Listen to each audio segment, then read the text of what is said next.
Один з самых актыўных і спартыўных вучняў 14-й школы Тимофей Краўченко.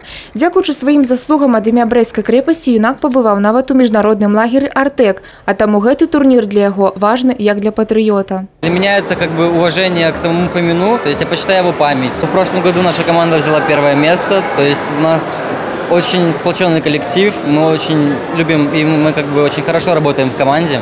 В нашей школе ежегодно проводятся недели памяти Фомина, в которой проходит много мероприятий, но это было раньше для школы. В прошлом учебном году совет школы, детское самоуправление решили на совместном заседании проводить открытые турниры не только в нашей школе, но также и для школ Московского района, возможно, будущего города. Паспаборнічаць за званне лепшага ў турніры памяці Фомина собраліся каля 70 вучняў 10 и 11 классаў 7 школ. Это очень важно для того, чтобы в год 75-летия освобождения Беларуси от немецко-фашистских захватчиков ребята еще раз прикоснулись к нашей истории, к героической истории обороны Брестской крепости.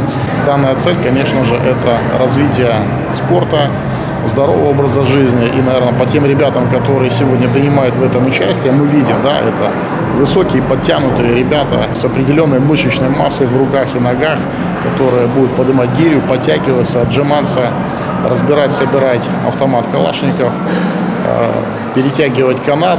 До рэчы, падчас спаборніцтва 38-я асобная гвардзейская дэсантна-штурмавая брыгада для ўдзельнікаў падрыхтавала выставу аўтаматаў, што вельмі зацікавіла не толькі юнакоў, але і дзяўчынак. Кожная каманда імкнулася да перамогі, аднак пераможца толькі адзін.